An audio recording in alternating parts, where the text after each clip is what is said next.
As usual, it's that time of the week we're catching up via Zoom with Angela Vithoulkas, who's our regular contributor. Indeed, whenever we talk small business enterprises, the person we go to is Angela. Now, Angela, you and I have been discussing the ports, the troubles that have been, we've been seeing on the in our various ports right around Australia.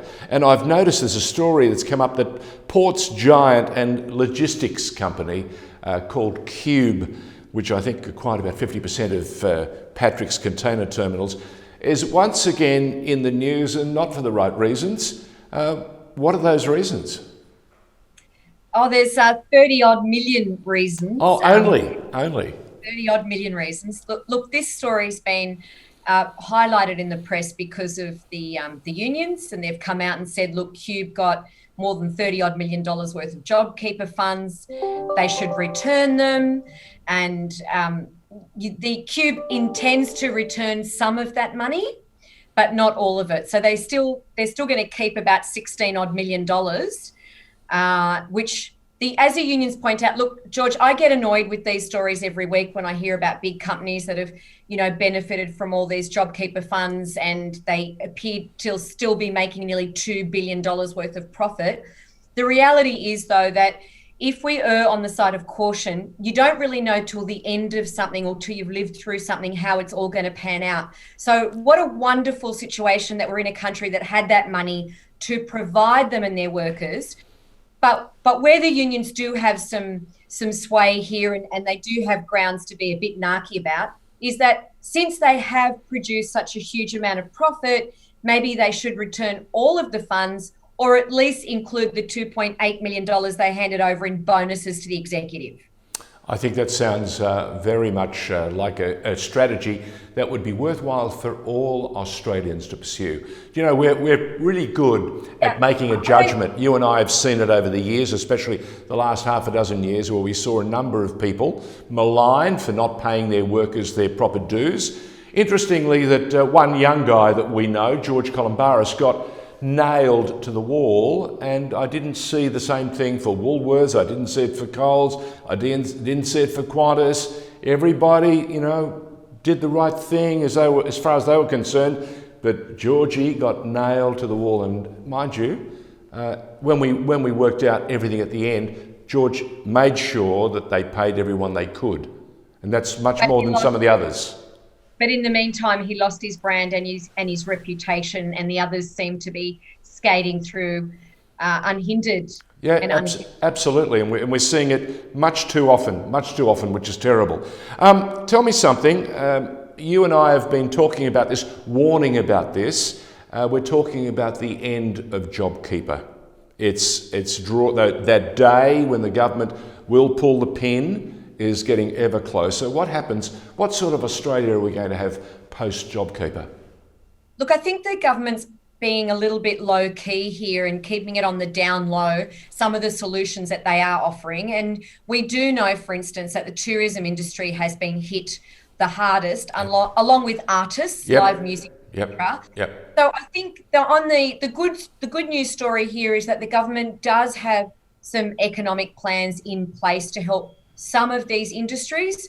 That includes tourism. Not everybody's happy with the solutions, but I think it would be almost impossible to keep everybody happy. But it is important to note that not only is the domestic aviation network getting a kick, where there's, obviously a contribution to some of the fares, there's also targeted help with some of the tourism areas. There's the promotion of going local. Every dollar that we spend in local regions helps support another job and another industry. Maybe, George, though, some of the areas we haven't understood is things like zoos and aquariums and anything to do with those kind of parks. They also need an injection of cash, and they're being looked after. The business events world, they're finding almost 50% of their costs covered. So I think while it's fair to say that JobKeeper is coming to an end, many, many millions of people have benefited, some perhaps a little bit too much, but I don't think the government is going to be just cutting off the funding. I think they are going to set forward targeted measures. I think those will be very welcomed. I think they're wise moves. because it's not a bucket of never-ending money, but I don't think they're managing their PR campaigns very well. Although I will say that, given Palaszczuk's reaction in Queensland when the tourism funding came out, she said it wasn't enough. So I think some of us are a little bit ungrateful. I think Anastasia Palaszczuk needs to understand that she was the one that was very quick to tell everybody that they couldn't come into Queensland, and that included the Prime Minister. Quid pro quo. Some of these things have a way of coming back. By the way, you talked about the current PR problems that the federal government might be facing and experiencing. I notice the Prime Minister is desperately in need of some good news, or at least a better narrative than the one that he's had to endure over the last few days. Is there something, as we tend to do each and every week, I keep reaching out to you and saying, is there something that can put a smile on our face? Is there maybe a strategy that the PM can think about and say, Scott Morrison, there is a better way to go down this pathway and improve your storytelling?